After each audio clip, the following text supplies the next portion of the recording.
Hi guys, good afternoon. Okay, अभी कम ही लोग आ पाए हैं. I think starting में इसके just पहले एक और मेरी मीटिंग चल रही थी, so you might have tried to log in. तो आप लोगों को host is already in a meeting का notification आ रहा होगा. ठीक है, we'll wait for a couple of more minutes for others to join in as well, and then we will start today's discussion. So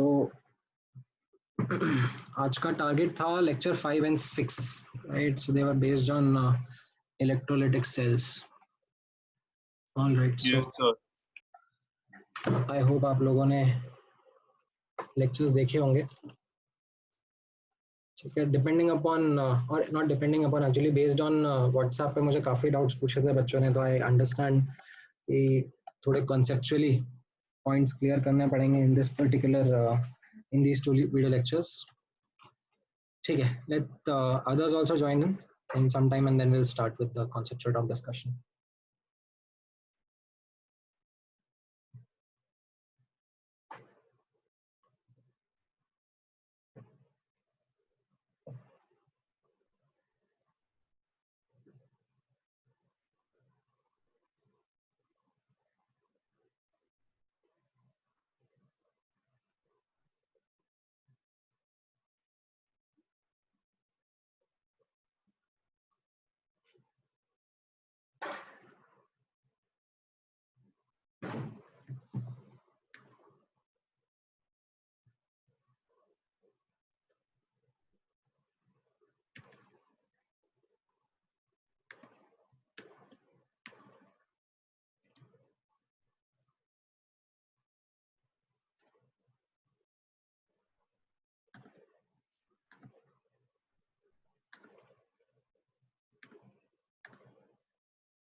All right, 23 guys, ठीक है. Give me just one more minute and we'll start.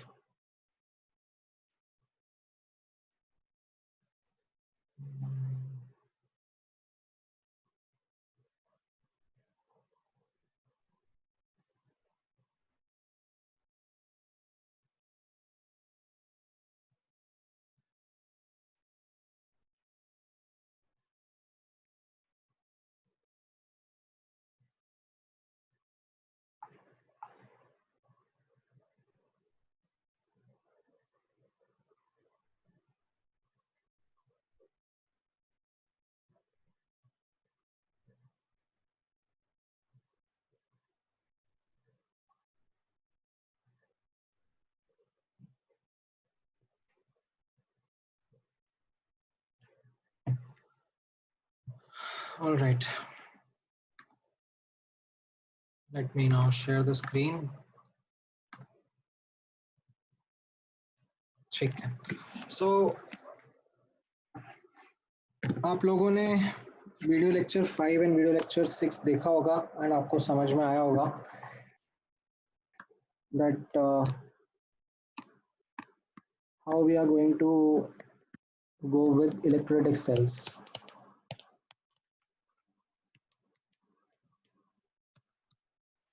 They are the opposite of galvanic cells.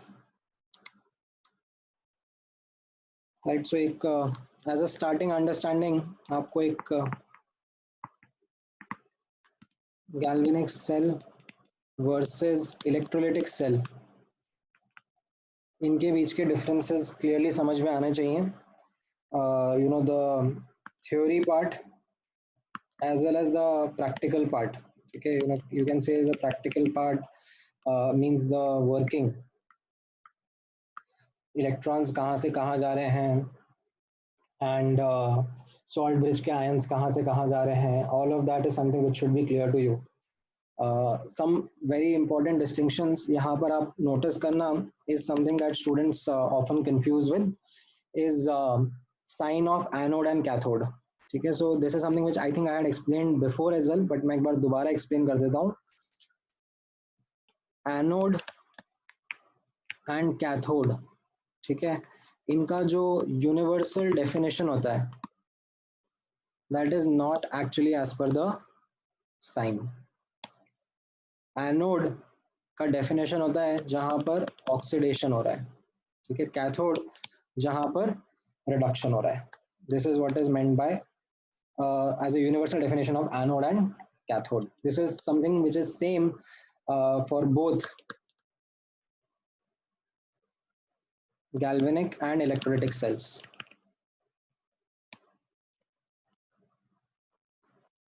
However, अगर हम sign या polarity के बारे में बात करते हैं, ठीक है, पोलैरिटी ऑफ द इलेक्ट्रोड, तो उस केस में नोटिस करना इन galvanic cell,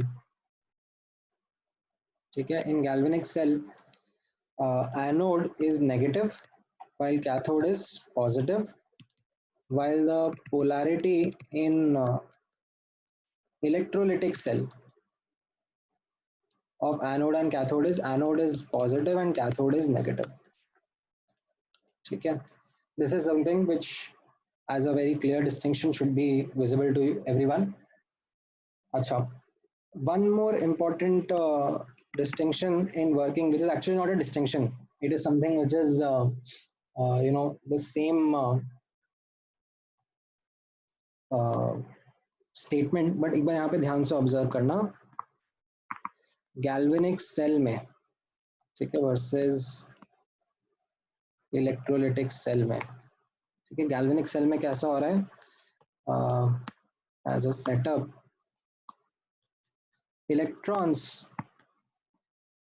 were flowing from anode to cathode, ठीक है, इन द एक्सटर्नल सर्किट, ठीक है, in the external part of the cell. Electrolytic cell में कैसा हो रहा है, इलेक्ट्रोलिटिक सेल में ऑब्जर्व करना यहाँ पर एक एक्सटर्नल पोटेंशियल डिफरेंस का सोर्स यूज करा जाता है, ठीक है, ये एक्सटर्नल बैटरी है and this is driving the electrons, ठीक है, ये इलेक्ट्रॉन्स थ्रो कर रहा है, ठीक है, in one of the directions, and जिस डायरेक्शन में इलेक्ट्रॉन्स थ्रो कर रहा है वहां पर रिडक्शन होगा तो वो कैथोड कहलाएगा and anode will be the opposite one जहां पे ऑक्सीडेशन हो रहा होगा। ये समझ में आया? तो if I ask you is the direction of electrons you know different in both the galvanic and electrolytic cell, आपका आंसर होगा not really, ठीक है। यहाँ पर भी आप नोटिस करना एनोड टू कैथोड इलेक्ट्रॉन्स जा रहे हैं, राइट, मैं यहाँ पे स्टेटमेंट लिख देता हूँ, एक्सटर्नल पार्ट में, ठीक है, electrons go from anode to cathode, and दूसरी साइड भी आपको ये दिखेगा, यहाँ पर भी आप ये ऑब्जर्व कर रहे हो, electrons go from anode to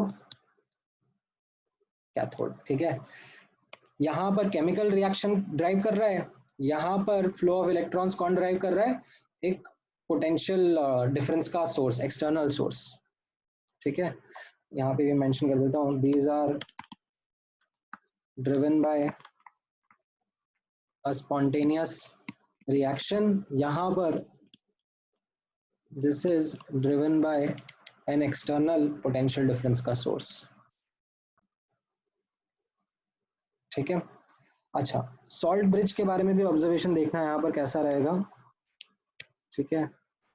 salt bridge में आपने नोटिस करा होगा कि एनोड यहाँ पर नेगेटिव रहता था और कैथोड यहाँ पर पॉजिटिव रहता था, तो यहाँ पर अब सोल्यूशन में क्योंकि पॉजिटिव आयंस होते थे, ठीक है, सोल्यूशन के अंदर पॉजिटिव आयंस होते हैं, तो उन आयंस के लिए, उन आयंस को न्यूट्रलाइज करने के लिए सॉल्ट ब्रिज से एनोड में अनायंस जाते हैं एंड कैथोड में, कैथोड के केस में कैसा रहता है, कैथोड के केस में सोल्यूशन नेगेटिवली चार्ज रहता है, तो उस केस में उसको न्यूट्रलाइज करने के लिए कटायंस जाता है, ठीक है। That is the flow of ions in the salt bridge, ठीक है।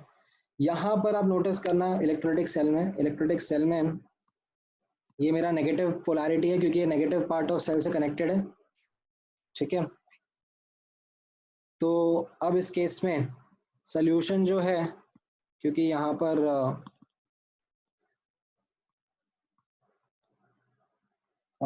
इलेक्ट्रॉन्स क्या हो जाएंगे, इनफैक्ट कैथोड के अंदर यहाँ पे रिडक्शन हो जाएगा, तो जो पॉजिटिव आयंस है, ठीक है, इनफैक्ट मैंने यहाँ पे रिडक्शन हो जाएगा, रिडक्शन होने का मतलब है पॉजिटिव आयंस डिपॉजिट हो जाएंगे, पॉजिटिव आयंस डिपॉजिट हो जाएंगे, तो पॉजिटिव आयंस को रिप्लेनिश करने के लिए, ठीक है, सॉल्ट ब्रिज से पॉजिटिव आयंस यहाँ पे डिपॉजिट होने लग जाएंगे, पॉजिटिव आयंस की कमी आएगी, तो अब इसको रिप्लेनिश करने के लिए सॉल्ट ब्रिज से कटायंस कैथोड साइड में आएंगे, ठीक है। एनोड पर ऑक्सीडेशन हो रहा है, ठीक है, एनोड पर ऑक्सीडेशन हो रहा है मतलब पॉजिटिव आयंस यहाँ सोल्यूशन में रिलीज हो रहे हैं, तो उनको न्यूट्रलाइज करने के लिए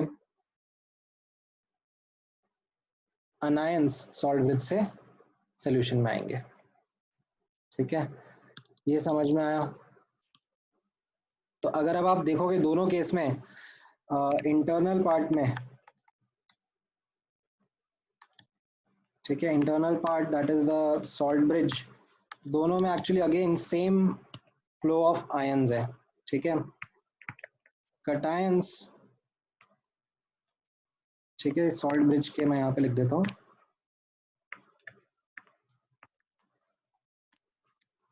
सॉल्ट ब्रिज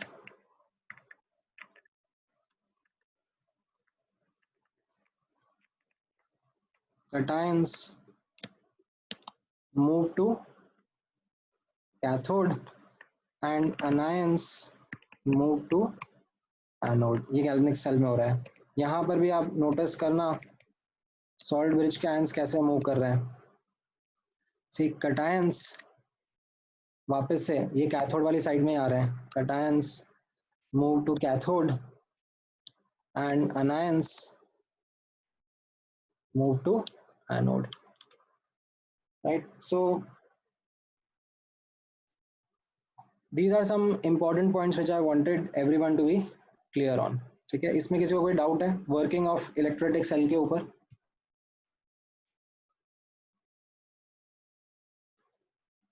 हाँ हाँ, अभी लेस एक्टिव वाला वो सब पार्ट करेंगे हम लोग, रुक जाओ अभी। In electrolytic cells, what type of external source would you prefer? हाँ, so external source का ऐसा कोई टाइप नहीं है, something which generates a potential difference, so it can be another galvanic cell only. I don't mind, it can be another galvanic cell, and उसका condition बस इतना सा रहना चाहिए कि जो potential difference external cell का होगा वो ये जो हमारा original cell है उसके potential difference से ज़्यादा हो, ताकि it can have the electrons flow in the other way around. ठीक है,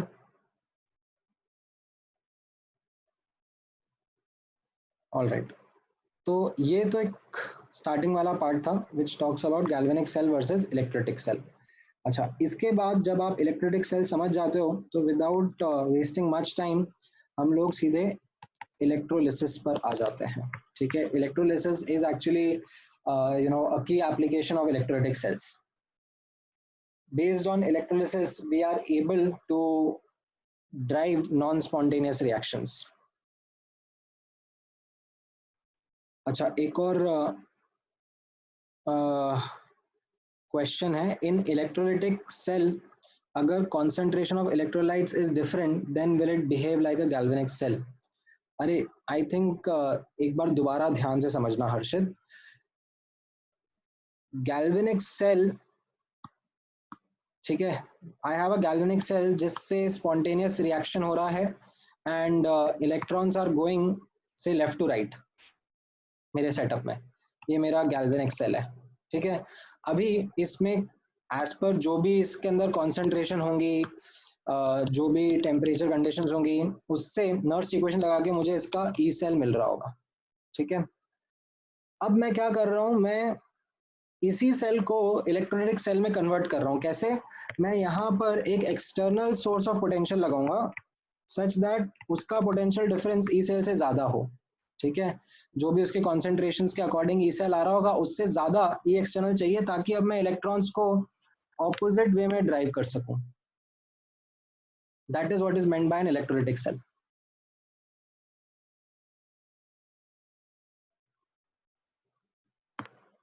ऑल राइट, ना एक और क्वेश्चन है, लेट्स सी क्या क्वेश्चन भेजा है। अच्छा ठीक, वही है। Okay, now there is another question, in the type of electrolytic cell how would you decide? You don't need to bother about external source, आपको कोई नहीं पूछ रहा है कि external source क्या टाइप का है या कौन सा होगा। ठीक है, so you don't really need to work on it at all.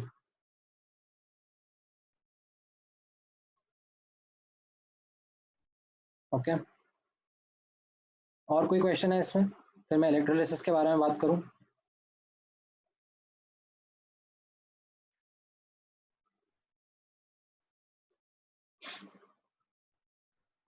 Okay, तो इलेक्ट्रोलिसिस के बारे में हम लोग बात कर रहे थे। नाउ इलेक्ट्रोलिसिस का जो पूरा पोर्शन है, ठीक है, इसका की ऑब्जेक्टिव समझना।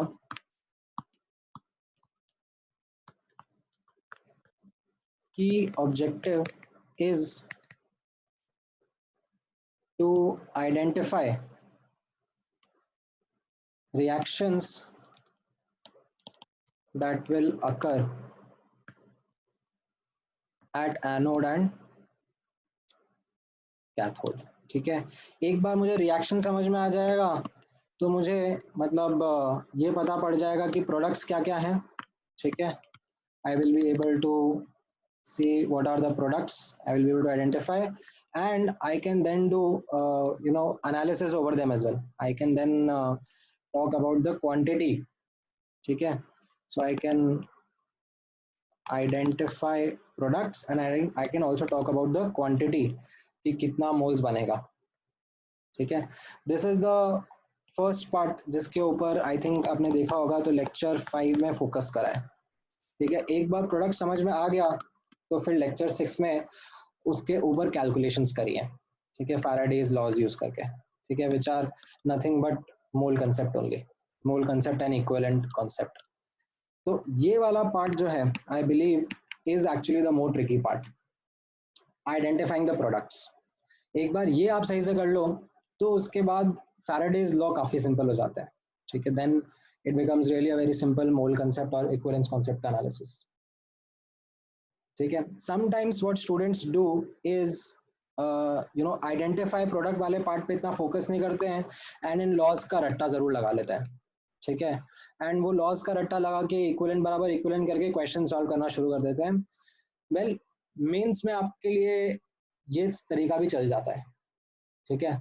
मेंस में आपके लिए ये तरीका भी चल जाता है कि मुझे ऐसे इतनी कॉन्सेप्चुअल नॉलेज नहीं है कि प्रोडक्ट्स क्या बनेंगे कैसे बनेंगे, बट मुझे इतना पता है कि किसी एक का अमाउंट दे दिया है दूसरे का अमाउंट पूछा है तो मैं क्या करूंगा, दोनों के इक्विवेलेंट इक्वेट कर दूंगा, ठीक है, एंड आंसर निकाल दूंगा।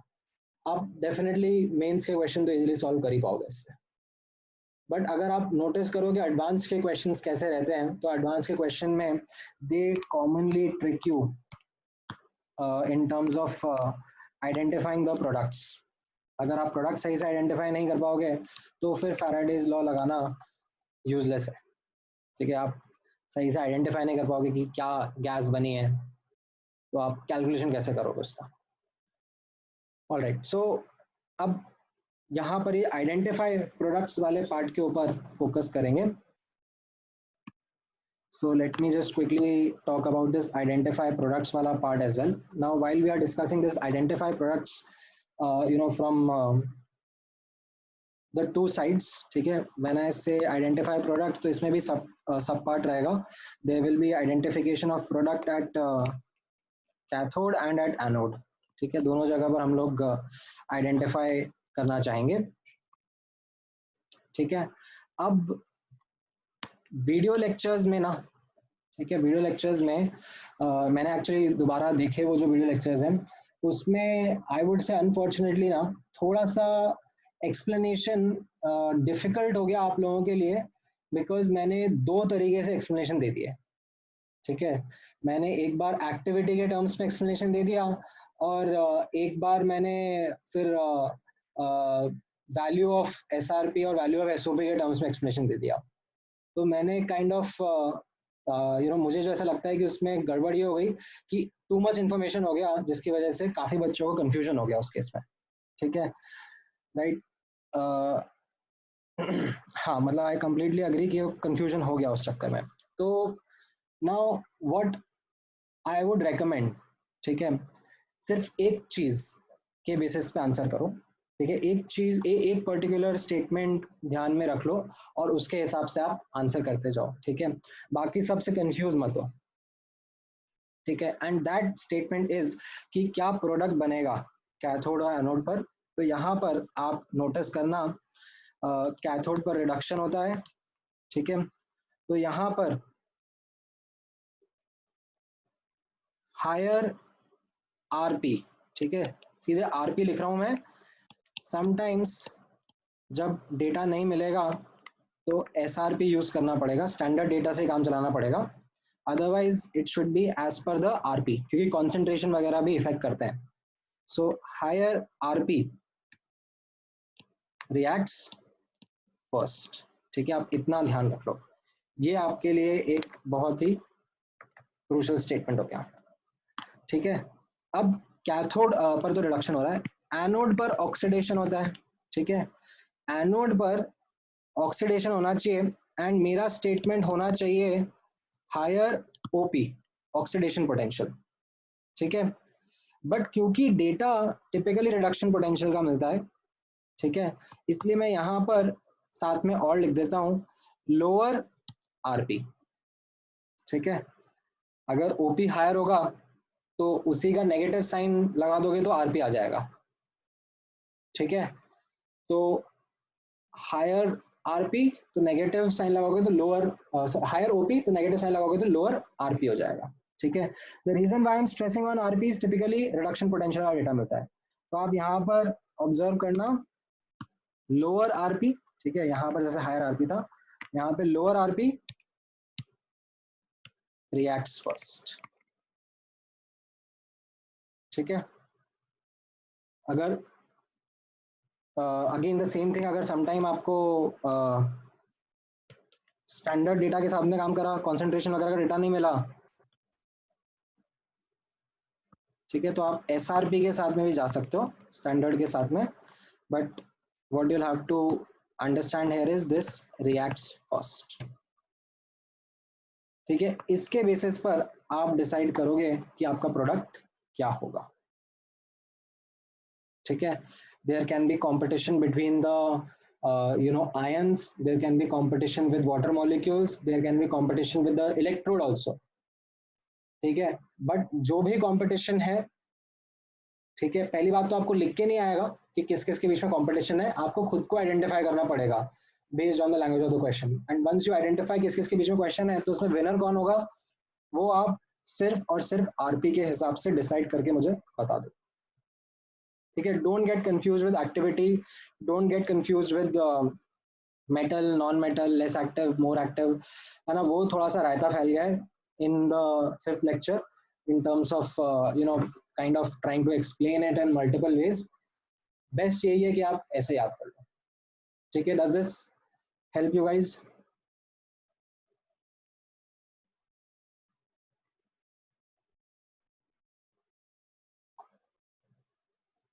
हाँ या ना कुछ तो बता दो भाई, ठीक है। yes sir. Yes, कुछ sir. डाउट है इसमें अभी, और कुछ आपको पूछना है इस वाले पार्ट में, पर्टिकुलरली इलेक्ट्रोलिसिस वाले पार्ट में? ऑफ कोर्स अभी एग्जांपल्स मैं कराऊंगा आपको, तो उससे और हम ये चीज क्लियर करेंगे,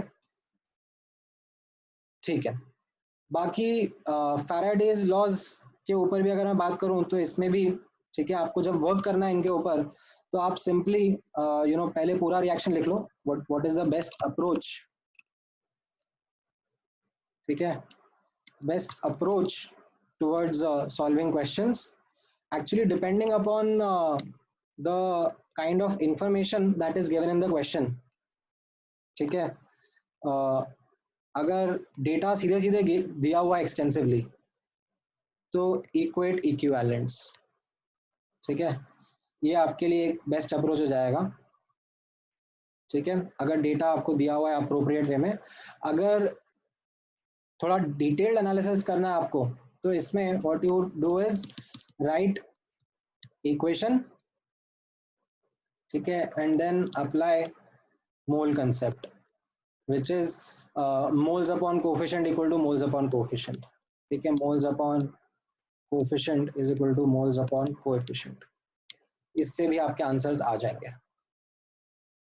So we will look at some questions and you will know what I'm talking about, but I think from a theory perspective, ठीक है, if you have gone through the lectures, this clarification should suffice to answer your doubts,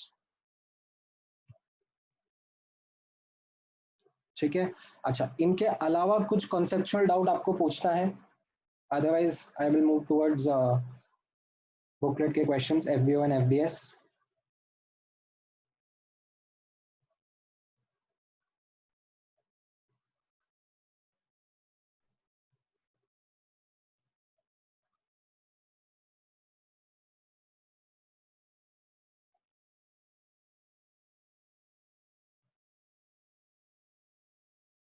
all right,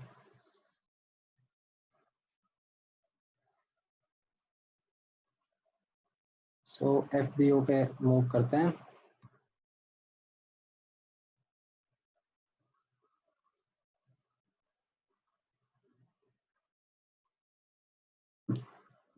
क्षितिज का question है, will we calculate the loss due to resistance?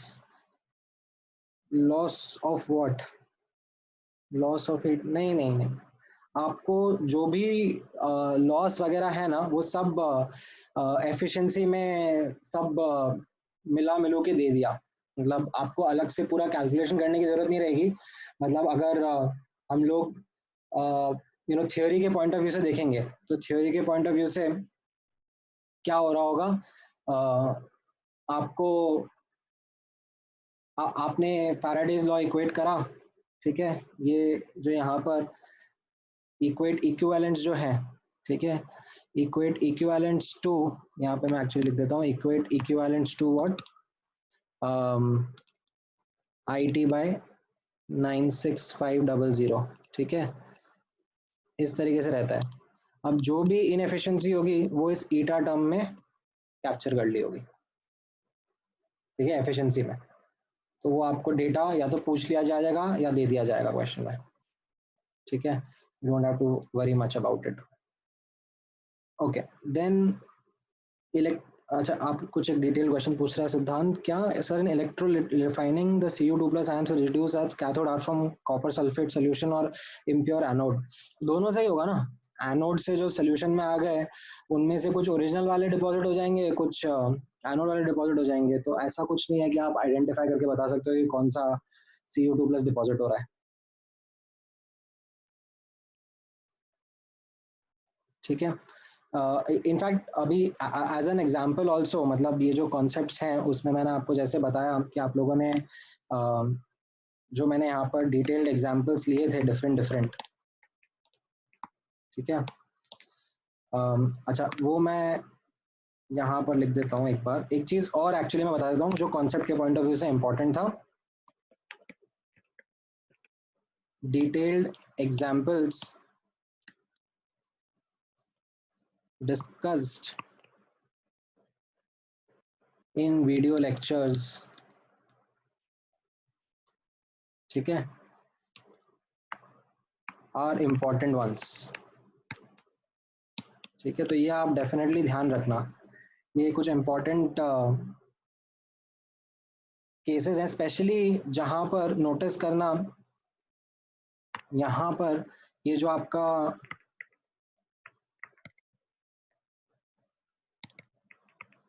Exception वाले cases थे, over potential वाले, ठीक है, over potential और over voltage वाले, ठीक है, ये इन केस के लिए थे।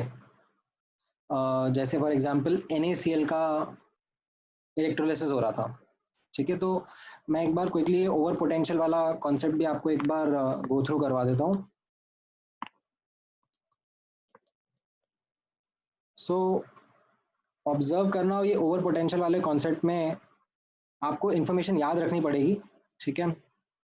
एक तो क्लोरीन NaCl वाला एग्जांपल था और एक वो अमलगम फॉर्मेशन था मरकरी इलेक्ट्रोड वाला, ये दोनों केसेस के जो एग्जांपल मैंने आपको बताए हैं, ठीक है, वो इम्पोर्टेंट है, ध्यान रखना उनको, एंड उसका एक्सप्लेनेशन ध्यान से समझना यहाँ पर। जैसे NaCl वाला था, ठीक है, तो NaCl में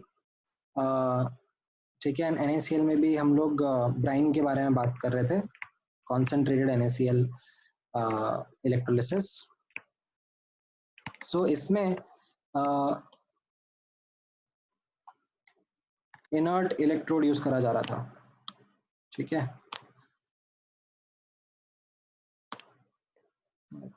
राइट इट ना, मैं चलो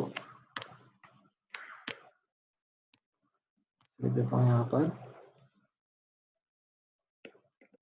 ब्राइन या NaCl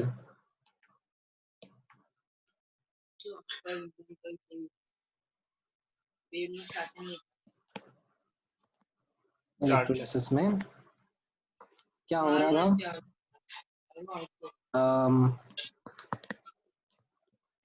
यूजिंग इनर्ट इलेक्ट्रोड था ये, ठीक है, यूजिंग प्लैटिनम इलेक्ट्रोड्स। कैथोड पर तो कोई दिक्कत ही नहीं था, कैथोड पर there was a competition between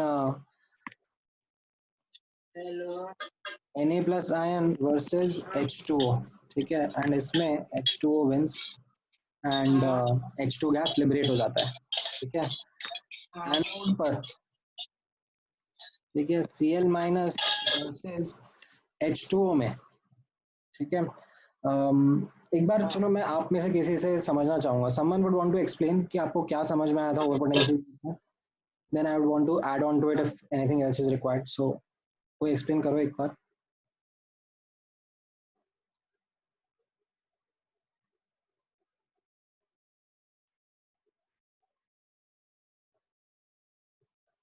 अरे कोई तो एक्सप्लेन कर दो. सर वो एनोड पे H2 समझ में नहीं आया. बोल रहा हूँ ओवर पोटेंशियल का केस. सर वो H2O बहुत काइनेटिकली स्लो होता है, तो ये फीजिबल नहीं रहता, इसलिए हम लोग पोटेंशियल इंक्रीज करते हैं, क्योंकि जो Cl माइनस का रिएक्शन रहता है बोलो वो बोलो क्षितिज, अनम्यूट करो अपने आप को और बोलो. मैंने अलाउ पार्टिसिपेंट्स टू अनम्यूट कर रखा है क्या? हाँ कर रखा है. So at the anode, when the reaction takes place, we'll have H2O reacting, and technically H2O is very slow in reaction.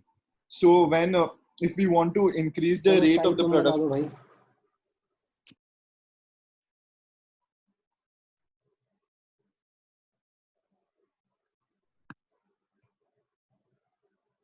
Sai को भी समझ में नहीं आया. किसको समझ में आएगा यार? और स्नेहा तुम बता दो.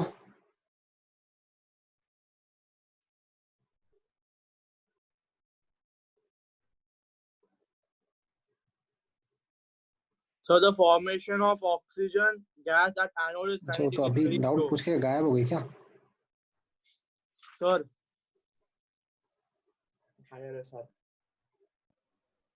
So the formation ओम है of भाई. oxygen. ओम तुम बताओ चलो.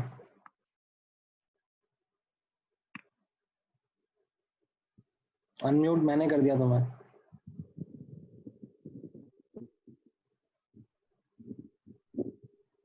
अच्छा तुम लोग कुछ बोल रहे हो? Oh my God, my bad. मेरे ओ सीरियसली मेरा स्पीकर म्यूट पे था. I am so sorry guys. हाँ अब कोई बोलेगा तो आई थिंक मुझे आवाज आएगी. मेरा खुद का स्पीकर म्यूट पे था. Sir. हाँ हाँ साई बोलो. The formation of oxygen gas at anode is kinetically very slow. हाँ तो हम उसके लिए ओवर पोटेंशियल अप्लाई करते हैं. उससे क्या होता है, क्लोरीन का भी ऑक्सीडेशन फीजिबल हो जाता है, राइट? अब Yes, sir. दोनों फीजिबल हो गए तो दोनों के बीच में अब जिसका काइनेटिक्स फास्ट होता है वो हमें प्राइमरी प्रोडक्ट की तरह मिलने लग जाएगा. So that is what leads to Cl2 gas as the primary product at anode.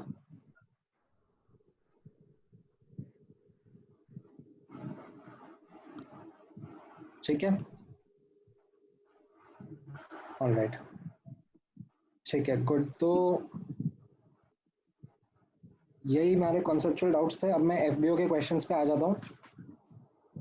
ठीक है, ऑल राइट. सो FBO में सबसे पहले आप लोगों ने पूछा है क्वेश्चन नंबर 69. सो 69 देख लेते हैं एक बार. एक मिनट.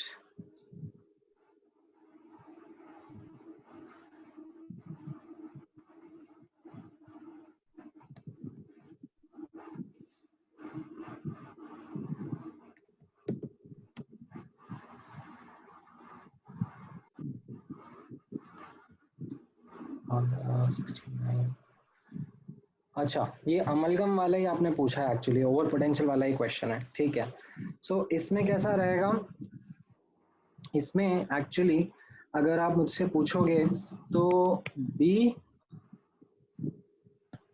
एंड C, ठीक है, बोथ आर एक्चुअली इंपॉर्टेंट.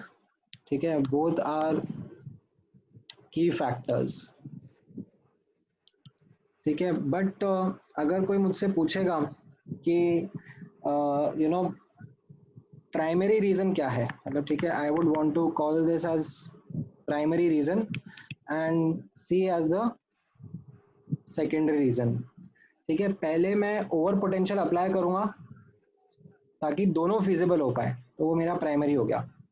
अब जब दोनों फिजिबल हो जाएंगे तो उनमें फिर जो काइनेटिकली फेवर होगा, ठीक है, which is sodium dissolving in Hg, that actually becomes a secondary factor also. ठीक है, so actually both are important, but अगर आप सिंगल चॉइस है और पूछ ही जा रहे हैं तो फिर मैं ये ओवर वोल्टेज वाला रीजन पहले देना प्रेफर करूंगा, ठीक है। ये सेकंड वाला पार्ट इज काइनेटिक्स, ठीक है। Then 75 and 76. 75 the electrochemical equivalent is, तो ये होता है ना, इसका फॉर्मूला क्या था, W is equal to ZIT, ठीक है। ये एक्चुअली इसका फॉर्मूला था। नाउ अब ये W is equal to ZIT में ये मास डिपॉजिटेड होता था, ठीक है, और ये आपका इलेक्ट्रोकेमिकल इक्विवेलेंट था, ठीक है। तो अगर आप यूनिट्स के टर्म्स में देखोगे तो ये ग्राम्स में है, ये एम्फेयर में, और ये सेकंड में है, ठीक है। तो और एम्पेयर इनटू सेकंड एक्चुअली क्या होता है, this together is coulomb.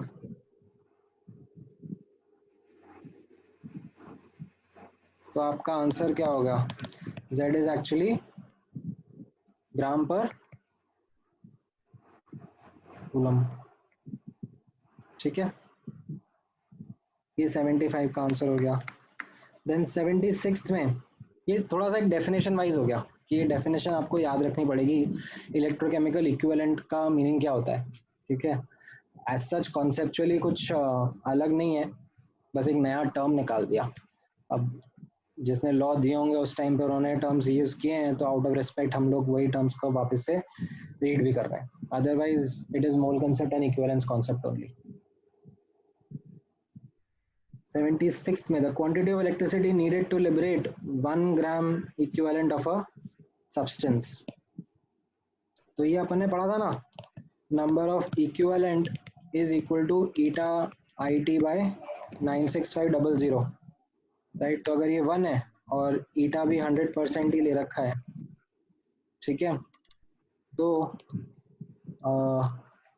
what will be the, क्या पूछा जा रहा है, क्वांटिटी ऑफ इलेक्ट्रिसिटी। तो ये चार्ज हो गया ना आपका I into T, this is the charge. So charge आ जाएगा आपका 96500 कूलम्स, ठीक है। नाउ देन आपने नेक्स्ट डाउट क्या पूछा है, 78 एंड 79, ओके। 78 में 1 फैरेड इलेक्ट्रिसिटी, 1 फैरेड मतलब 96500 coulomb will liberate 1 gram atom, ठीक है। आई थिंक ये आप भूल गए, 1 ग्राम एटम को कैसे रीड करते थे, 1 gram atom used to be ऐसे 1G hyphen atom which means 1 mole of atom,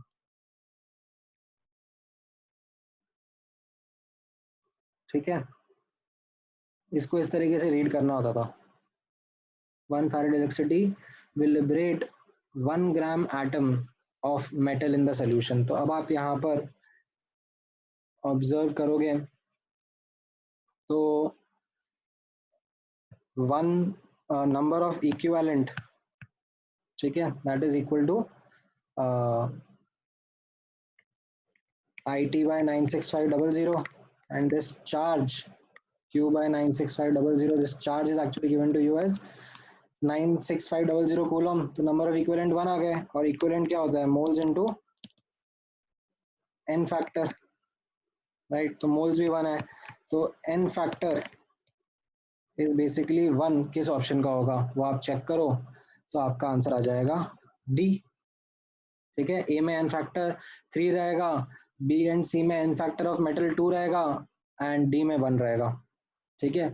now आप टेक्निकली मुझसे पूछोगे तो डी में तो एक्चुअली NaCl के सोल्यूशन में Na प्लस डिपॉजिट नहीं होने वाला, ठीक है। It is going to water that's going to win, but that's the drawback of the question, उसमें वो सब पूछा नहीं है। ये मेंस टाइप क्वेश्चन है, क्यों ना बस ये फॉर्मूला रट लो तो काम हो जाएगा, otherwise typically it requires you to think through what is the actual product. Alright, 79th question में देखते हैं। 79th में a certain current liberated its many grams of hydrogen in 2 hours. Now how many grams of copper can be liberated by the same current flowing for the same time in copper sulfate solution, right? तो क्या हो जाएगा, equivalent of H2 is equal to equivalent of copper sulphate, या copper करना है आपको, ठीक है। यहाँ पर कैसा हो रहा है, यहाँ पर H प्लस से H2 बन रहा है, ठीक है। H प्लस से H2 बन रहा होगा ना सोल्यूशन में, +1 से 0 जा रहा है, तो इसका n फैक्टर कितना हो जाएगा 2, ठीक है। एंड यहाँ पर कॉपर सल्फेट के केस में कॉपर 2+ से कॉपर डिपॉजिट हो रहा होगा, राइट, तो इसका n फैक्टर भी कितना हो जाएगा 2। तो यहाँ पर अब आपके लिए कैलकुलेशन आसान हो गया, 2 इंटू इसके मोल्स कितने हो जाएंगे 0.504/2, ठीक है, grams upon molecular weight moles हो गए। एंड इसके लिए n फैक्टर 2 है, इनटू अब क्या पूछा है मास, सो मोल्स हो जाएंगे ये एक्चुअली मास अपॉन इसका एटॉमिक मास विच इज 63.5, तो इससे आप सॉल्व करोगे तो आपका m आ जाएगा, ठीक है। ये मेंस टाइप क्वेश्चन हो गए इक्विवेलेंट इक्वेट करने के। 80, 82, 83 ओके, भर भर के क्वेश्चन पूछे तुम लोगों ने, बट ठीक है, आई कैन अंडरस्टैंड। 80 में भी आपको क्या करना है, इलेक्ट्रोलिटिक सेल है that contains Ag2SO4 solution and platinum electrodes and current is passed and इतना O2 is liberated and silver के बारे में पूछा है, तो क्या करना है, equivalent of O2 is equal to equivalent of silver, ठीक है। अब यहाँ पर नोटिस करना ये ऑक्सीजन -2 से आ रहा होगा, ठीक है, मतलब ये ऐसे H2O में से आ रहा है ना, जैसे यहाँ पर ये H2O में से H प्लस निकल रहा था, वैसे यहाँ पर ये H2O में से O2 निकलेगा, -2 से 0 आएगा, तो इसका एन फैक्टर कितना हो जाएगा 2 इंटू 2 4 एन फैक्टर हो जाएगा, ठीक है। मोस्टली यही मिस्टेक कर रहे होगे आप।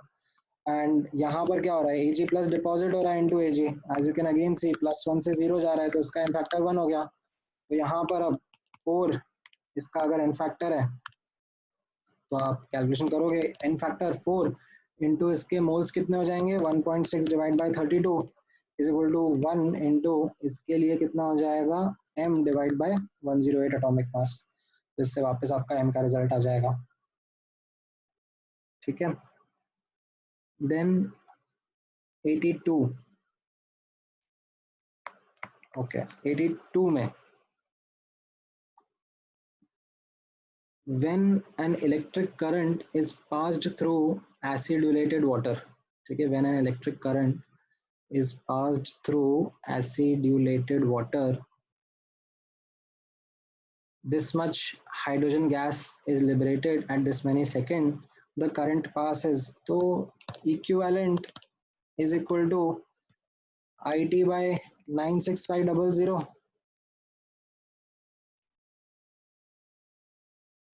हाँ, क्या डाउट पूछ रहे हो, when distilled water ही रखो यार, डोंट वरी अबाउट अदर आंस, उनको देना होगा तो फिर वो और कुछ पूछेंगे। ऑलराइट, सो ये 82nd क्वेश्चन में equivalents of H2 hydrogen gas पूछा है ना, तो अगेन आप नोटिस करोगे तो ये एसिड सॉल्यूशन से H2 बन रहा है, तो इसका एन फैक्टर कितना रहेगा, ये +1 से 0 आ रहा है, तो इसका एन फैक्टर रहेगा 2, ठीक है। एक का चेंज है, 2 एटम है, सो 2 इंटू 1112 by 22.4, इनफैक्ट 1112 ml है ये, सो 22400, ठीक है, ये मोल्स हो गए, ठीक है। Moles into n factor is equal to I into 965/96500, तो इससे आपको I मिल जाएगा एम्पियर में, ठीक है।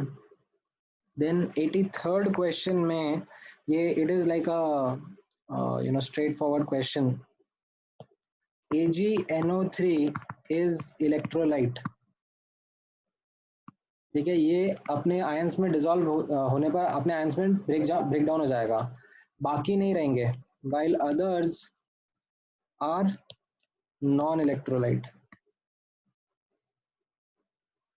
ठीक है, तो उनके लिए आपको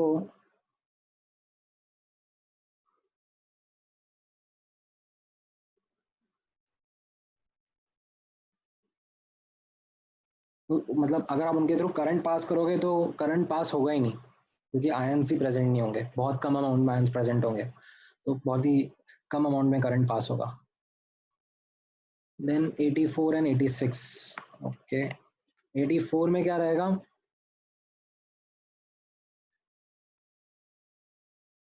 how many coulombs is consumed when 100 milliampere is passed for half an hour।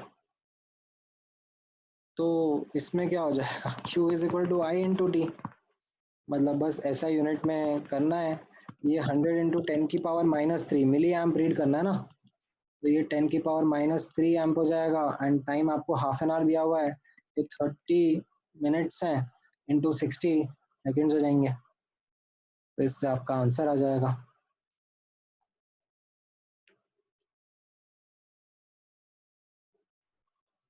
Okay तो पिछले क्वेश्चन में आपसे पूछा है how do I identify which is electrolyte.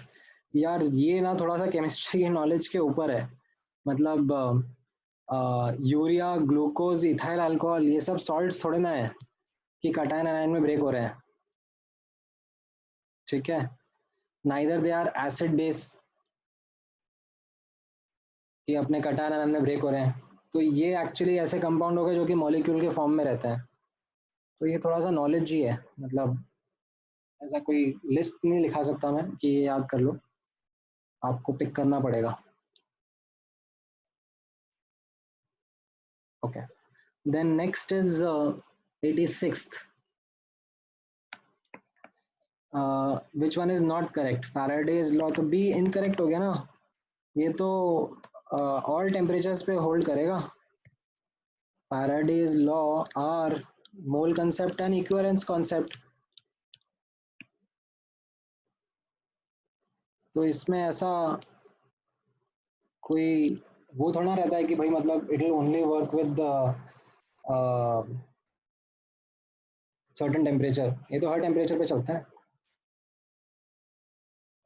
ठीक है, देन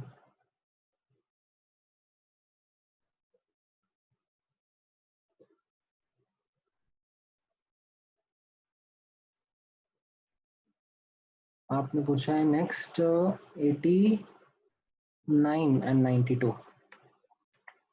89 में नंबर ऑफ इलेक्ट्रॉन्स पूछे हैं,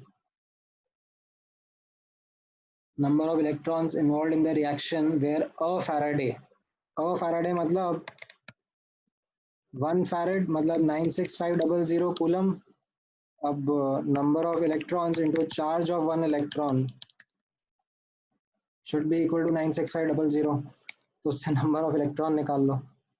ठीक है, मतलब ऐसा लग रहा है ज्यादा डिफिकल्ट क्वेश्चन करने की आदत हो गई है, तो बेसिक बेसिक क्वेश्चन करना भूल गए हो, मतलब अभी हल्का क्वेश्चन जमता नहीं, हमको भारी क्वेश्चन ही चाहिए बस। 92 में 3 farad electricity was passed through an aqueous solution of iron bromide and the weight of iron metal deposited. So equivalent of Fe will be equal to IT by 96500, right?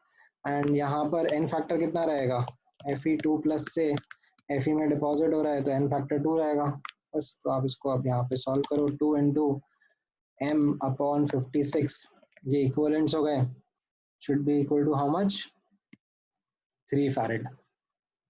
ठीक है, ये बेसिकली Q अपॉन 96500 हो गया, यहाँ पर Q Coulomb's में लिखा जाता है, तो अब यहाँ पर अगर आप कूलम्स में लिखोगे तो ये कैंसिल आउट हो जाएगा 96500 के साथ में। ठीक है, ऑलराइट, देन 95, 96, 97, ओके 95 में वापस से 1 gram atom implies 1 mole of atom. ठीक है, तो अब आपको यहाँ पर equivalent of aluminium is equal to यहाँ पर IT बाय 96500 करना पड़ेगा। ठीक है, which can be charge in coulombs. ठीक है, and this is something which is what is being deposited by electrons, so number of electrons into, अब n क्या दिया हुआ है यहाँ पर,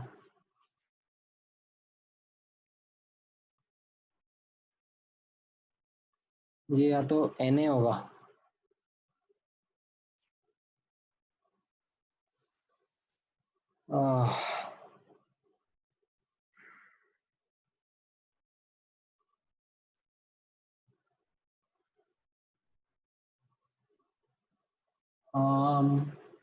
या तो इसको ऐसे रीड कर लो, मतलब मैं इसको instead of using this formula आपको ऐसे भी रीड करने के लिए बोल सकता हूँ that Al3 plus 3 electron gives aluminium solid, तो 1 मोल इसके 3 मोल्स ले रहा है, राइट। तो नंबर ऑफ इलेक्ट्रॉन से आप निकाल लो 3Na, n stands for Na, Avogadro's number। ठीक है, then 96, how many minutes will it take to plate this much grams of chromium, right? So chromium 3 plus से chromium में जा रहा है, राइट। सो इसका n फैक्टर कितना हो गया 3, सो 3 इंटू इसका मास आपको दिया हुआ है 2.19 डिवाइडेड बाय इसका एटॉमिक वेट पता है क्या, ये आपके इक्विवेलेंट्स आ जाएंगे, which will be equal to IT by 96500, so 35.2 into T upon 96500, इससे आपका टाइम सेकंड्स में आ जाएगा। ठीक है, वो एटॉमिक वेट मुझे पता नहीं है, बट आप देख लोगे तो आपको आंसर मिल जाएगा। ऑलराइट, देन 97 भी पूछा है क्या, हाँ 97 भी पूछा है। The number of faradays needed to reduce 4 gram equivalent of Cu2+2 Cu। तो अभी यहाँ पर वापस से समझना, ये ग्राम इक्विवेलेंट जो है इसको कैसे रीड करना है, this is G equivalents, so this means number of equivalents. तो यहाँ पर एक्चुअली नंबर ऑफ इक्विवेलेंट्स 4 है, and this is equal to the charge. ठीक है, this is charge in farad, वही आपका आंसर आ जाएगा 4। ठीक है, all right, then 98 and 99। Okay, so 98 में the quantity nitrobenzene aniline. Okay, so इसमें आपको एक बार के लिए n फैक्टर के ऊपर सोचना पड़ेगा। ये नाइट्रोबेंजीन है, ठीक है, और ये एनिलीन है। तो अगर मैं आपसे ऑक्सीडेशन स्टेट पूछूंगा नाइट्रोजन का, तो यहाँ पर +3 से आप -3 जा रहे हो, राइट। सो n फैक्टर कितना हो गया 6, सो इक्विवेलेंट ऑफ whichever कंपाउंड, क्या पूछा जा रहा है 98 में 12.3 grams of nitrobenzene, so equivalent of nitrobenzene is equal to eta IT by 96500, right. अब ये कितना हो जाएगा 6 into 12.3 अपॉन मॉलिकुलर वेट आप निकाल लेना नाइट्रोबेंजीन का, which will be equal to 50/100 into, अब एक्चुअली ये चार्ज इन कूलम अपॉन 96500 हो गया, ठीक है। तो बेसिस दिस आप कैलकुलेशन कर सकते हो।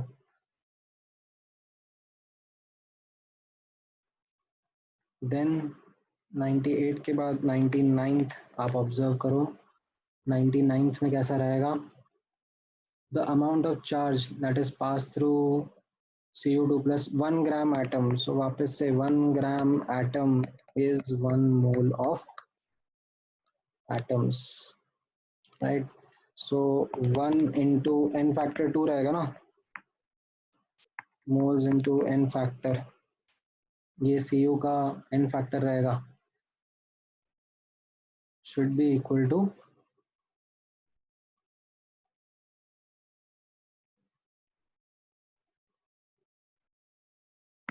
Q in coulomb upon 96500, तो बस आंसर आ जाएगा। एक एक क्वेश्चन करा लिया यार तुम लोगों ने तो, 102, 3 और 4,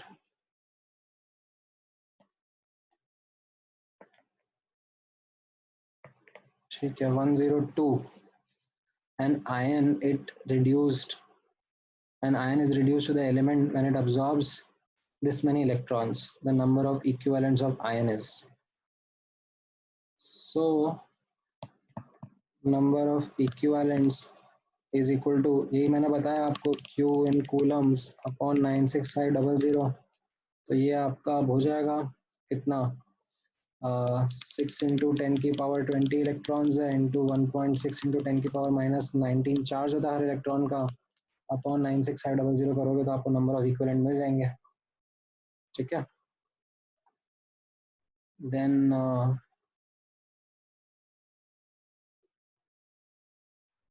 और इनफैक्ट इसमें थोड़ा सा अप्रॉक्सीमेशन इन्वॉल्व हो जाएगा, आप ऐसे भी देख सकते हो, वो 96500 थोड़ी अप्रॉक्सीमेटेड वैल्यू होती है, आप ऐसे भी देख सकते हो कि मोल्स ऑफ इलेक्ट्रॉन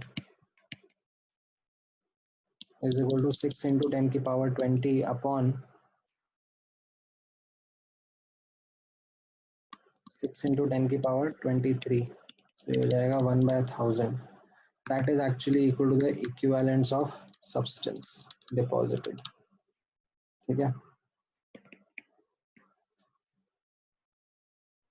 अच्छा 103 में 3 farad electricity is passed through molten Al2O3, aqueous solution of copper sulfate and molten NaCl in different types of electrodes, amount of this deposited, so same charge अगर पास हो रहा है तो इक्विवेलेंट इक्वेट होंगे, ठीक है। Same charge implies equivalent of aluminium is equal to equivalent of copper is equal to equivalent of sodium, right. So 3 into moles of aluminium is equal to 2 into moles of Cu is equal to 1 into moles of Na, sodium. अब आप ratio of moles निकाल लो, ठीक है, कितना आ जाएगा। 104 में अब आप नोटिस करोगे तो क्रोमियम +6 से 0 आ रहा है, ठीक है। क्रोमियम +6 से 0 आ रहा है तो इसका n फैक्टर 6 लेना पड़ेगा आपको, राइट। अब मास जो हो जाएगा वो वॉल्यूम इनटू डेंसिटी, ये मास हो जाएगा, अपॉन एटॉमिक वेट करोगे तो ये मोल्स हो जाएंगे, ठीक है। This is mass and this together will be moles into n factor, right. So ये आपका एज अ होल इक्विवेलेंट हो गए, this should be equal to IT/96500, बस इतना लगाना है आपको, ठीक है। n फैक्टर आपने निकाल ही लिया यहाँ पे 6 से, बाकी सब डेटा आपके सामने है, राइट। सो आई थिंक ये FBO के क्वेश्चंस हो गए हैं। अब FBS में देख लेते हैं कुछ क्वेश्चंस जो आपको पूछने थे। 38, ओके। FBS में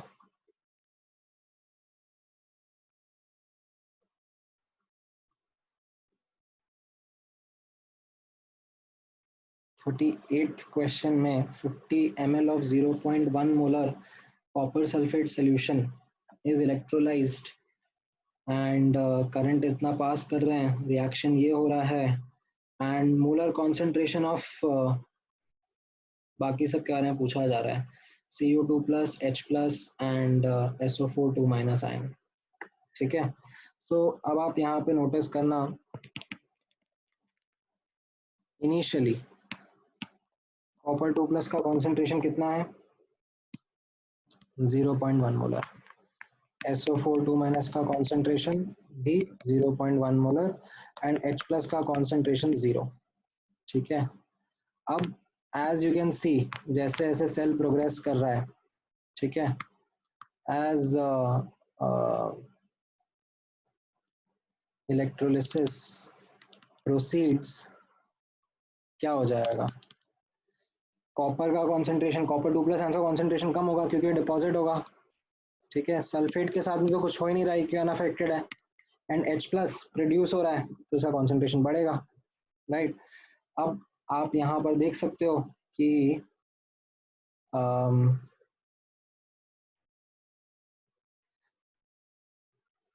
मोल्स इनटू, यहाँ पर ऐसे देखो आप, equivalent of Cu2 plus deposited. ठीक है, ये कितने हो जाएंगे IT बाय 96500 और इसमें कुछ परसेंटेज का फैक्टर दिया है क्या एफिशिएंसी का, नहीं, ये हो जाएगा 0.965 इंटू 200 अपॉन 96500. ठीक है, सो 2 into moles of Cu2 plus deposited. ठीक है, सो moles of Cu2 plus left कितने हो जाएंगे, इनिशियल माइनस डिपॉजिटेड. ठीक है, डिपॉजिटेड का अगर आप कैलकुलेशन करोगे यहाँ पर तो ये 2 से 2 कटेगा, 100 ये कटेगा, 1/1000 रहेगा, ये 1/1000 कितने डिपॉजिट हो गए. और इनिशियली कितने थे, इनिशियली का अगर डेटा आप देखोगे तो 50 ml था ना, तो 5 मिलीमोल था, तो 5/1000. ठीक है, मिलीमोल्स में था क्योंकि, तो 4/1000 मिलीमोल्स बचेगा. ठीक है, और you can say 4 millimoles. So Cu2 plus का concentration final will be 4 divide by 50 molar. हाँ, सॉरी थोड़ा क्लियरली बोलो दोबारा. 1/2000 होने चाहिए ना, ऊपर एन फैक्टर भी था. नहीं तो वो मैंने 2 को अच्छा सॉरी माय बैड, ये 2 मैंने कर लिया उधर इनकॉर्पोरेट, मतलब इसको आप, वो मैंने कैलकुलेशन में कर लिया था यहाँ पे हवा में, वो 2 कैंसिल आउट हो गया था. ठीक है, अच्छा अब ऐसे ही आप H प्लस का कॉन्सेंट्रेशन देख लोगे. Right, equivalent of H plus will be equal to IT by 96500. अच्छा, अभी इक्विवेलेंट ऑफ H प्लस यहाँ पे कितना होगा. ठीक है, वैसे यहाँ पर देखा जाए तो H प्लस इज स्पेक्टेटर.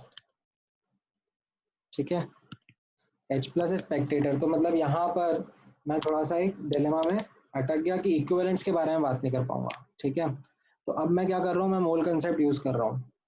ठीक है, moles of H plus upon 4. ठीक है, mole upon coefficient is equal to moles of electron upon 4. ठीक है, दोनों का कोफिशिएंट 4 ही है. आप एनोड का रिएक्शन देखो तो इससे मेरा क्या आ जाएगा, moles of H plus equal to moles of electron, और मोल्स ऑफ इलेक्ट्रॉन कितना हो जाएगा IT by 96500. That is what the moles of electron are. ठीक है, जो चार्ज इन फैरेड आएगा that is what the moles of electrons are. ये मेरा 0.965 इंटू 200 अपॉन 96500 आ जाएगा. राइट, तो ये मेरा वापस से 1/500 आ जाएगा. तो मिलीमोल्स आप देखोगे तो ये 2 मिलीमोल्स हो गए। तो अगर मैं आपसे H प्लस का कॉन्सेंट्रेशन पूछूंगा तो 2/50 मोलर आप निकालोगे और आपका आंसर आ जाएगा। ठीक है, तो ये आपका 38th क्वेश्चन हो गया। देन 39th एंड 40th भी पूछा है आपने। ठीक है, कुछ डाउट पूछा क्या? ओके, 39th में क्या होगा? कॉपर सल्फेट इलेक्ट्रोलाइज्ड एंड क्या होगा अब यहाँ पर? सो copper sulphate solution electrolysis.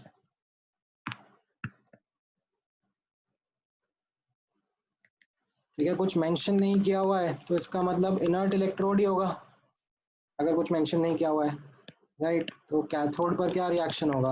Cathode पर कॉपर डिपॉजिट होगा, कॉपर और वाटर में कॉपर जीतेगा, राइट। एंड एनोड पर सल्फेट और वाटर में वाटर जीत जाएगा, right. So 2H2O liquid is going to give you O2 gas plus 4H plus aqueous plus 4 electrons। ठीक है, अब आपको ये पूछा जा रहा है वेट ऑफ रिजल्टिंग सोल्यूशन। ठीक है, तो loss in weight of solution will be because of 2 things.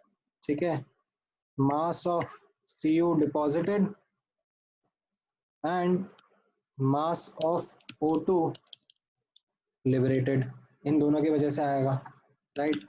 अब यहाँ पर अगर आपको चाहिए तो मैं शॉर्ट में लिख देता हूँ कि इनका रिजल्ट क्या रहेगा।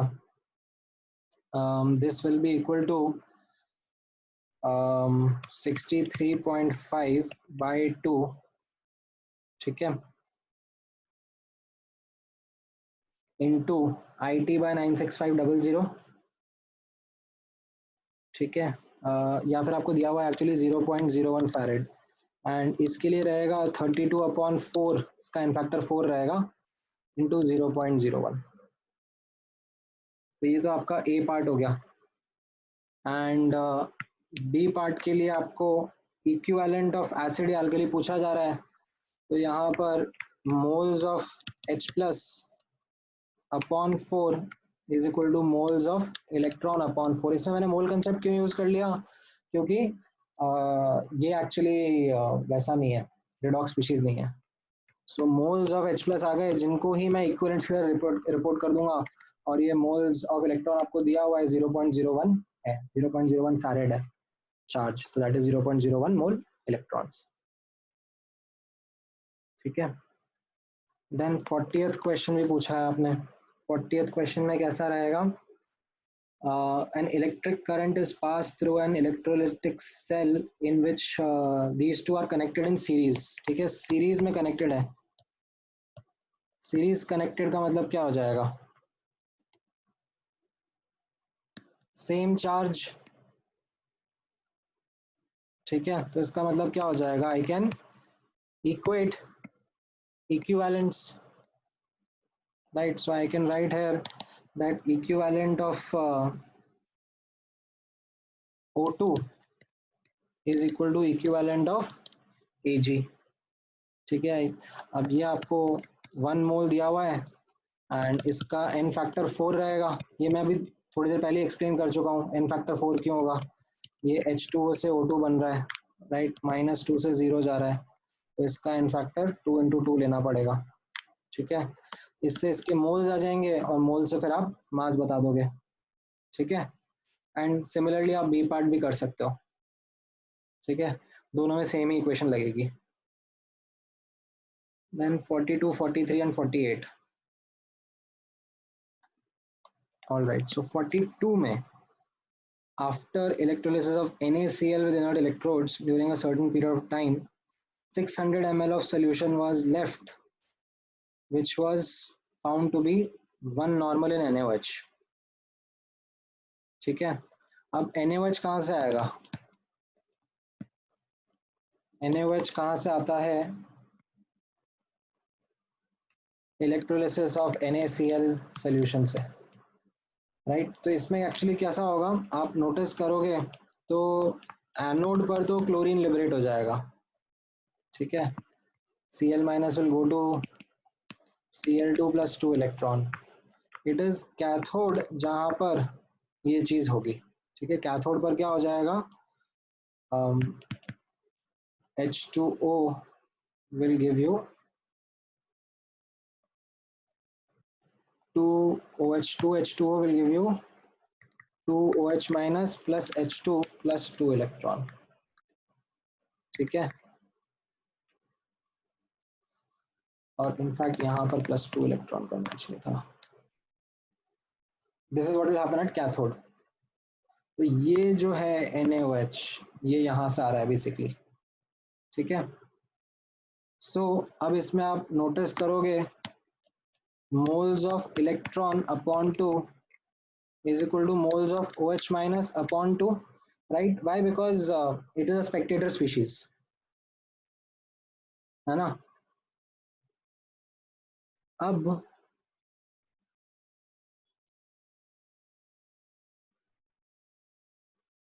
यहाँ पर ऑब्जर्व करना,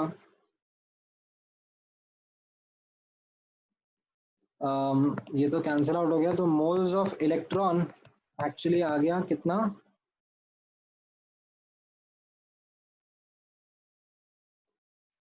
अच्छा अच्छा ओके, इसमें तो परसेंटेज यील्ड पूछा है NaOH का, ठीक है। तो ओके, इसका कैलकुलेशन थोड़ा सा अलग तरीके से कर लेते हैं। इतना समझ में आया कि NaOH कहाँ से आया, NaOH is coming from electrolysis of NaCl at cathode, ठीक है, इतना पार्ट समझ में आया। अब एक्चुअली यहाँ पर कैसा है, ड्यूरिंग द सेम टाइम एक और सेल में कॉपर डिपॉजिट हो रहा है,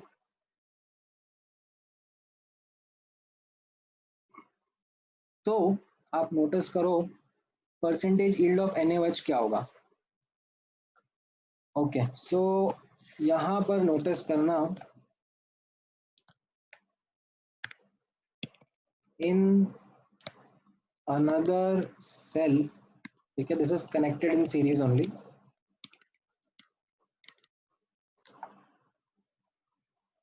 moles of electron is equal to equivalent of Cu deposited, ठीक है। तो 31 पॉइंट कितना ये 75 डिवाइडेड बाय 63.5 इंटू 2, तो ये मोल्स ऑफ इलेक्ट्रॉन 1 आ रहा है, ठीक है। So in our original cell moles of electron upon 2 is equal to moles of OH minus upon 2, तो moles of OH minus कितना आ रहा है 1, ठीक है। however the solution has कितना 600 ml 1 normal, ठीक है। however the solution has moles of OH minus equal to 0.6, ठीक है। तो यहाँ से अब आपको समझ में आएगा that yield is 60% only, ठीक है। 1 मोल बनना चाहिए था बट ओनली 0.6 मोल्स बना है, यानी कि जो फर्स्ट सेल है उसकी यील्ड 60% ही है, ठीक है। ये समझ में आया, ऑलराइट। नाउ 42 था ये, 43rd देख लो। 43rd में कैसा रहेगा, some quantity of electricity is being used to liberate iodine at anode and metal X as cathode, and this is the mass of this and iodine, okay। So equivalent of X should be equal to equivalent of I2, ठीक है।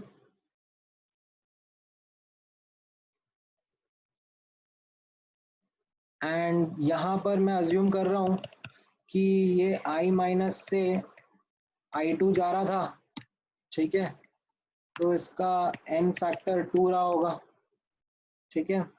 अब titration में observe करना, titration में यही I2 वापस I minus में जा रहा है, ठीक है, जो हाइपो के साथ में रिएक्शन हो रहा है, तो n फैक्टर 2 ही है उसका। तो मैं इस इक्विवेलेंट ऑफ I2 को इक्विवेलेंट ऑफ H2O3 2 माइनस लिख सकता हूँ,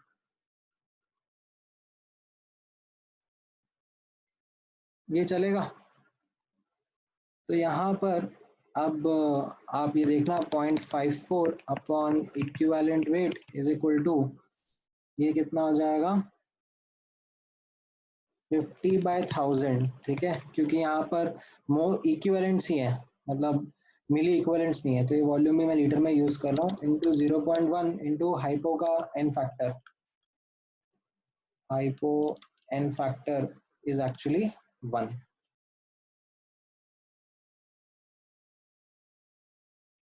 ठीक है। कुछ दिया नहीं है तो ये एसिडिक मीडियम ही ले लो, वैसे स्पेसिफाई करना चाहिए था,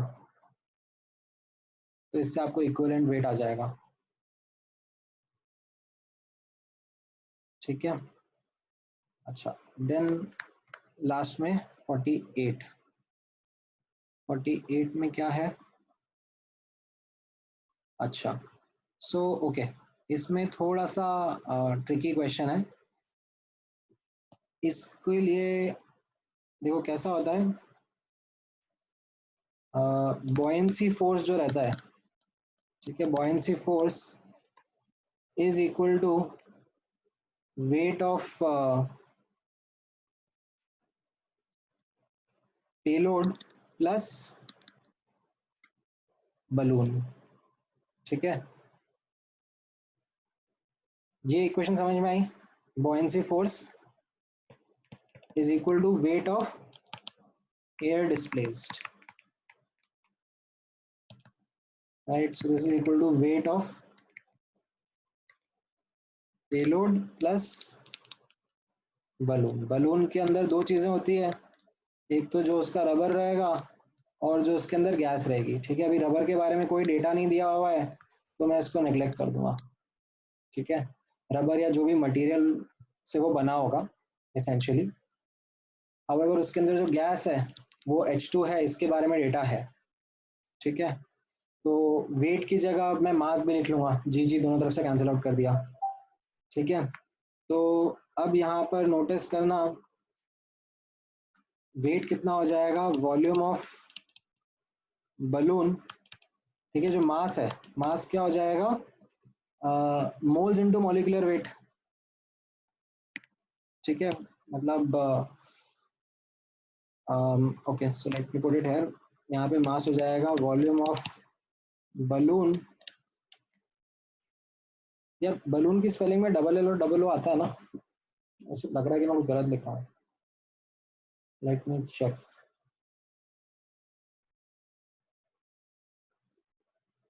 हाँ डबल एल डबल ओ दोनों आता है, okay. So volume of balloon into, अब ये डेंसिटी आ जाएगा, डेंसिटी ऑफ एयर, ठीक है। ये मास ऑफ पेलोड को m कर देते हैं, और जो बलून के अंदर गैस है उसका मास कितना हो जाएगा, जो गैस का मास रहेगा that will be volume of that into density of the gas, ठीक है। अच्छा, डेंसिटी क्या होता है, Pm/RT,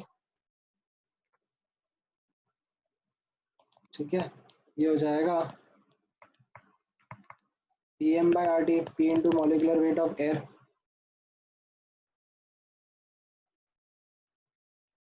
ठीक है। Then volume of balloon into P into molecular weight of H2 upon RT, ठीक है। अच्छा, फिर ये PV/RT क्या होगा, this is equal to number of moles of H2, right. तो यहाँ पर मैं इनको दोनों को एक साइड लेके आ जाता हूँ, number of moles of H2 into molecular weight of air minus molecular weight of H2 is equal to the mass of payload, ठीक है। अब ये मोलिकुलर वेट ऑफ एयर आपको दिया हुआ है 29, इसका दिया हुआ है 2, ठीक है। एंड मोल्स जो दिए हुए हैं, ये मास दिया हुआ है 1500 ग्राम्स, ठीक है, क्योंकि ये भी ग्राम्स में, तो ये भी मैंने ग्राम्स में लिख लिया, ठीक है, दोनों तरफ ग्राम्स ग्राम्स में लिख लिया।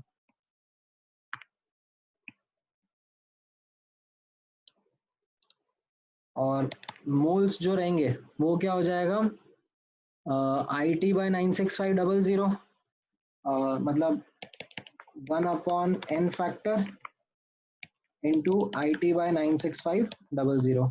तो हाइड्रोजन का n फैक्टर 2 रहेगा एंड करंट 8.5 एम्प का रहेगा। टाइम आपको निकालना है, 96500 आपको गिवन है, ये 29 - 2 है और ये 1500 है, तो इससे आप टाइम निकाल लोगे,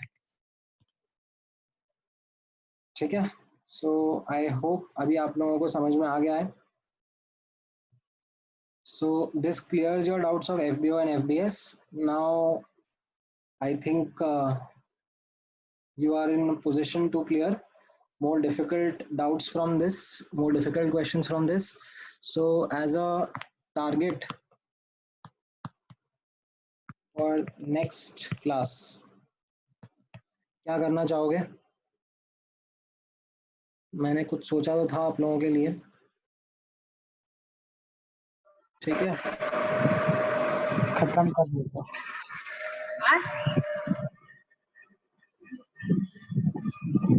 अच्छा, तो थोड़े से डिफिकल्ट क्वेश्चंस करोगे इसके? सब बेकार से किया, इसके लिए कर बोल रहा।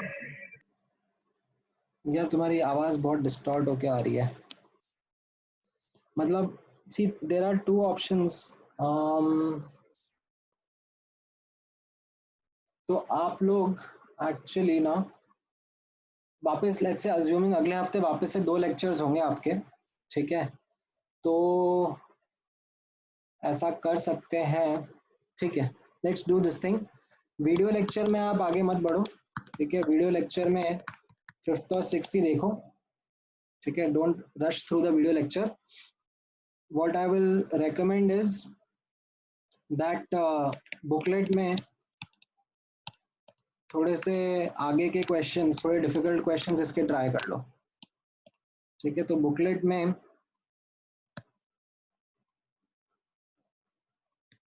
सॉल्व एग्जांपल्स पहले करना 8 to 23, ठीक है। देन गेट इक्विप्ड में आ जाना। गेट इक्विप्ड में जो ऑब्जेक्टिव टाइप्स हैं उनमें 1 से 3, 9 से 14,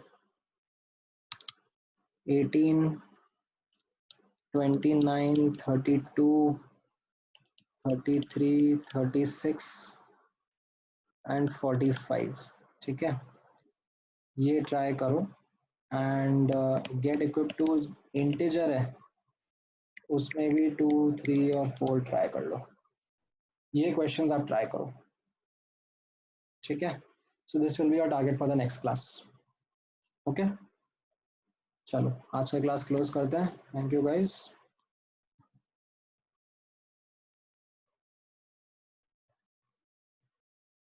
बाय बाय।